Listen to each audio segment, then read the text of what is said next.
everybody's carrying a bottle and sipping continuously because the marketing machines have done this to them. Excessive consumption of water, especially if it's done in small sips, will lead to swelling of the brain.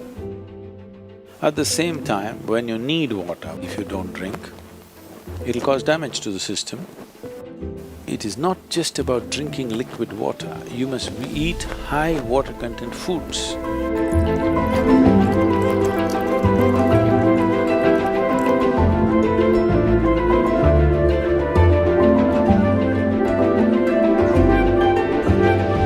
If you don't feel thirsty, if you don't drink water, nothing is gonna happen, you're gonna be fine.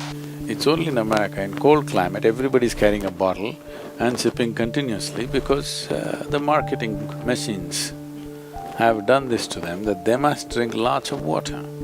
Excessive consumption of water, especially if it's done in small sips.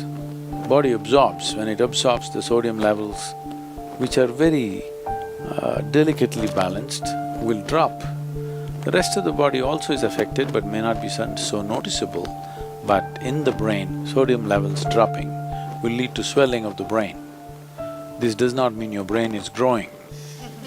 It means… swelling means it's a kind of sickness, okay?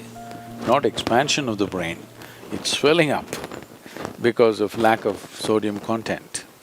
So because there's not enough sodium, more water goes into the brain, trying to supply the required sodium to keep the balance. So more water in your brain means you will slosh. Psychological imbalances will come when you manage to absorb. See, if you drink lots of water at one go, body will decide how much to absorb, how much to throw out. But if you keep sipping through the day, body kind of gets deceived and tends to absorb more water than it should. But let's say right now you drink 2 liters of water, all of it is not going to go into the system. What is needed, it'll take, rest of it will be shunted out. So, not consuming water and being out there is very much a possibility. Nobody need to drink water simply because you think it's a good thing to do. When you feel thirsty, you must drink water just to ensure you're drinking enough. Drink 10% more than what you actually need, a couple of cups more, just to ensure that you don't drink less. If you're not the kind who is carrying a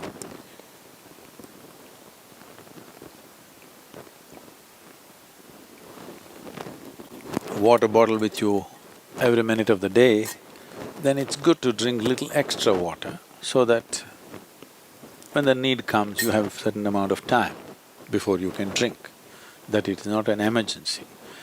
At the same time, when you need water, when you're thirsty, if you don't drink, it'll cause damage to the system.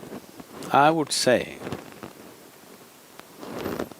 this may be very controversial, the medical fraternity will for sure protest on this, but they will come to it after maybe 20 years or 30 years.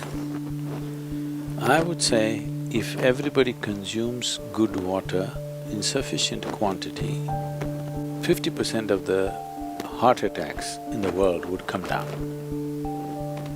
The damage to the heart is immense when the water that is needed is not there in the system.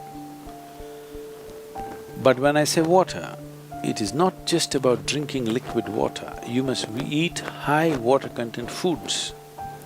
If you eat a fruit, it's nearly 90% water. Vegetables and other things are over 70% water. Minimum 70% water content must be there in the food that you eat. So, very low water content food you eat and it goes and gets stuck in your… like concrete, it sits in your stomach. Now you drink water, that's not going to help. You must eat high water content foods. When you consume food, at least it must be level with the percentage of water content in your own body. So any food that you eat should be at least 70% water content. So this is why vegetables, fruits must be part of your diet so that it is there.